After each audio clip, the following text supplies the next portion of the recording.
Hey, Boomer. Hey, good morning. What do you know? Another victory Monday after a late night last night. I think your boy Drake Maye actually may have come of age last night, and that was a signature win, certainly for Mike Vrabel. Well, San Francisco's pretty nice in February. I mean, I feel like maybe we oughta book the flights. I don't know. Well, let's not get crazy, but with all the injuries going on in the AFC right now, why not? That's what I say. And I said last week, I think, to you guys, talking about the Patriots' upcoming schedule, who they were playing, and if somehow, some way, they could beat Buffalo, I think that would set them on a course at least to make the playoffs for sure. Well, a lot of talk about Drake Maye and that performance last night, and the fact that in order to be the best, you got to beat the best. But what does that say about Drake Maye, that win last night?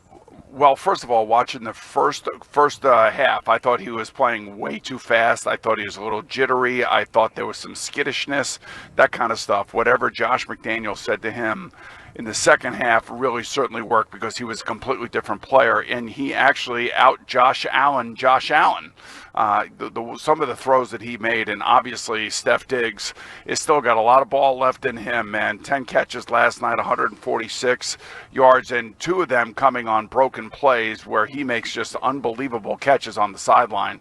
I mean, that's big-time stuff, and that's exactly what the Patriots have been missing for the last 6 years. Boomer, one thing that we all expected for this Patriots team coming into the season is that defense would be really good. Last night, they did a tremendous job. If they can continue to play like this, is there a realistic chance that they can win the AFC East? Well, I mean, I don't know. Is there like a great offense in the AFC right now as we speak today? And after Week 5, I mean, Buffalo was the best offense. They held them to 20 points in their building. I thought the tackling was exceptional. I thought the way that they covered downfield was exceptional. They always seem to give Josh Allen troubles. I'm not really sure why. I mean, he still ran well last night, but the interception was a thing of beauty, and it came at the absolute perfect time in this game. And the fact that, they tie it up and then all of a sudden Drake Maye leads his team back to a victory, those are the things that you're looking for to see whether or not now they can build off of this, because you don't want to get ahead of yourself and start talking, playoffs like we are right here. They have to keep things realistic. But for me, that's about as good a win as the Patriots have had since Bill Belichick has left. Boomer, the confidence that Mike Vrabel continues to show in his players, especially last night with Ramondre Stevenson, to continue to go to him after the fumble troubles and to have the outcome that he did. How important is that for a coach and a team? Well, I mean, for Ramondre, watching him fumble early in this game, and then he doesn't see the field for a while, that's called accountability. And then when he does score the touchdowns, all of a sudden you see people, hugging him on the sideline. You could see that he is a very popular player with this team. There is no question about that. And I mean, they're going to need him. I mean, because he's good out of the backfield. He's a pass blocking running back. He's a full complement running back who's just had the fumbleitis for some reason. And you don't want to. He knows that he's doing the wrong thing. He knows that he's not doing what he's supposed to be doing as a running back, turning the football over. I mean, I don't know what else you can do other than to sit him down and then give him an opportunity to score a couple touchdowns, and that's exactly what they did. So they do have alternatives. It was unfortunate that Gibson went down last night. I'm not sure about his injury. But, I mean, you're going to need Ramondre Stevenson to be a big part of this offense moving forward. So he's just got to do a better job of holding on to the football. Boomer, when it comes to the running back position, you look at the Patriots, and I think the biggest thing that I'm looking for is for them to go with one guy and be consistent. Now, the days of a guy rushing the ball 25, 30 times are gone, but at least somebody who can get it 15, 16 times. Is that something that New England has to solidify moving forward? I would think that Coach Vrabel, being around Bill Belichick and playing in the Northeast, understands how important running the football is, especially when the weather starts getting cold. And, that's where Stevenson, if he stays healthy, is going to be probably the guy. I mean, he's just got to, like I said, stop the fumbling. But Northeast football come November, December, and January, you still have to be able to run the football, and that includes your quarterback. I mean, there's no question that Drake Maye can add to that. But right now, I would say their rushing game last night was average. It was not great because of the turnover, but it did score 2 touchdowns, and that's key down there inside the 5-yard line. But their running game has got to be better than what it has been. Time to get this week's Drake take from Boomer Esiason, brought to you by your New England Chevy dealers. Together, let's drive. Drake Maye sacked a couple times last night. Is the only negative, or one of the only negatives that we can find when it comes to his game, holding the ball too long at times? Yeah, young guys want to extend plays. They don't think a play is ever over. As Tom Brady got older, as Peyton Manning got older, as Eli Manning got older, you would see those guys just dirt the ball and take a sack, or they would dirt the ball and just not get hit. I mean, just play to play another play. And young players, you got to knock that out of them. But, I don't want to knock anything out of him right now. I mean, he is very aware of not throwing interceptions, which is great. And I do think that he left the pocket a little bit early last night, especially in the first half.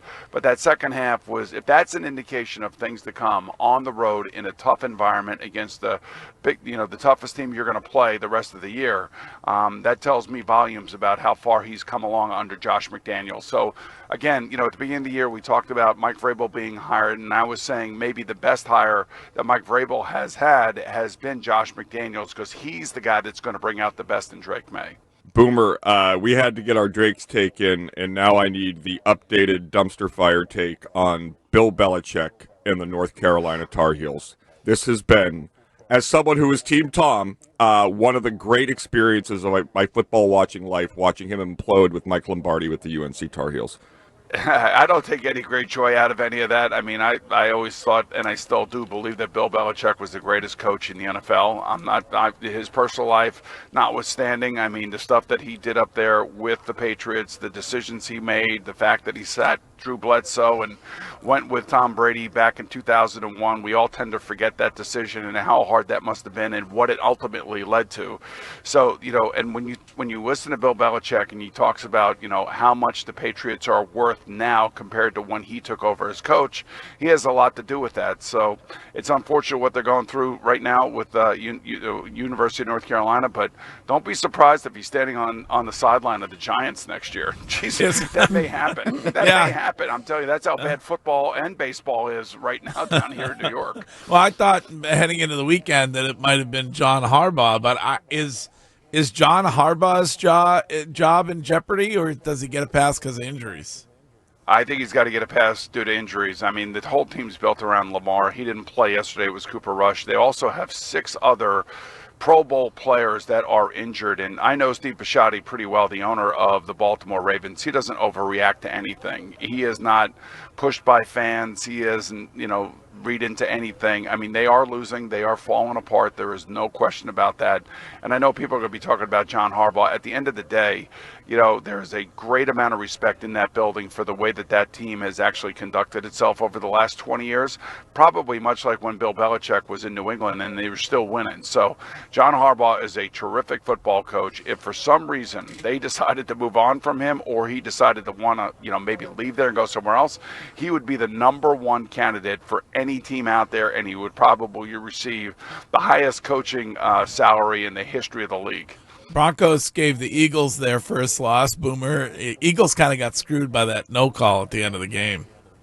Well, there was one there, but the one prior to that was a call like, why? There were a bunch of plays yesterday that we saw again where you just scratch your head about what the officiating is doing in this league. There was a roughing the passer in the Giants and Saints game, and I don't know what the Saints player is supposed to do. I mean, like, he knocks the quarterback to the ground, and they throw the freaking flag, and I'm like, I mean, I wish they would have done that when I played. I would have played another 10 years. But I think that the Eagles really are struggling offensively. There's something has to give with A.J. Brown. They either they have to start getting him the ball more often, or they're going to have to trade him, because he is a very prideful player. He's a good guy, but you could tell that the body language, the frustration, the annoyance of not being more involved in the offense is definitely going to end up hurting the Eagles. They have not had their signature offensive game at all this year, and finally they ran into a team as tough as they are. Denver's a really good team, and Denver goes to London next week to play the Jets, so I would assume that Denver's just going to keep on winning, and they're going to be one of the, I wouldn't say surprise teams, but it seems to be like them and the New England Patriots are going to be teams that look like right now are going to make the playoffs. You bring up that Saints-Giants game. That's who the Pats have next, is the Saints. How do they match up? Well, the Saints, I've got 5 straight turnovers from the Giants. So we already been through this with the New England Patriots. They had their turnover game against the Pittsburgh Steelers. If they hold on to the ball and they don't turn the ball over, I don't see how they lose to the Saints. The Saints have actually really good skill players. There's no question about that. They got guys that can get down the field, and they'll put some stress and pressure on the secondary of the New England Patriots. But you have Spencer Rattler, who's won his first game in 11 games as the starting quarterback. So there is some trepidation there. I think you got to get some turnovers.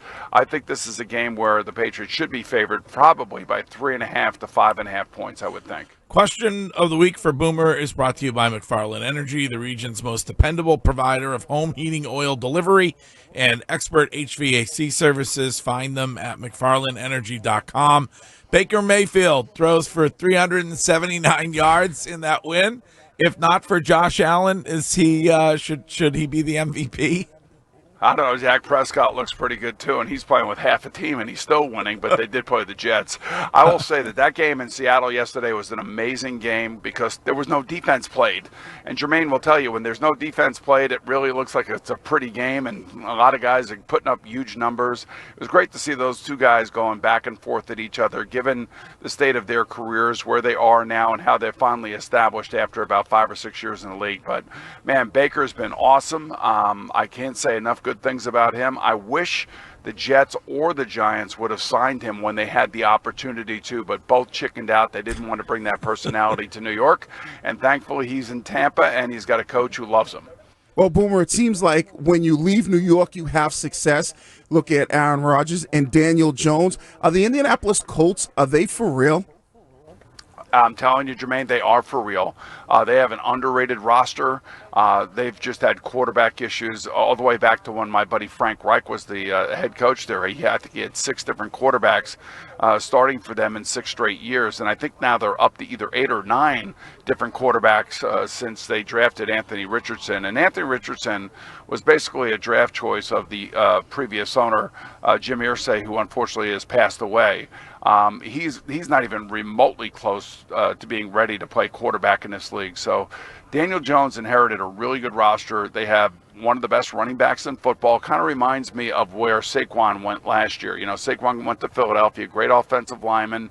They have a quarterback that can move in Jalen Hurts. Now you take Daniel Jones and you put him in Indianapolis, small market, really good team, who's been devoid of a quarterback with any sort of presence. And it's not surprising that he's having the modicum of success that he's having right now. Boomer, where are you this morning? Sounds like you're outside. Yeah, I am at my 34th annual golf tournament down here in Long Island, and I am outside. It is a absolutely gorgeous morning. We're going to have a great day.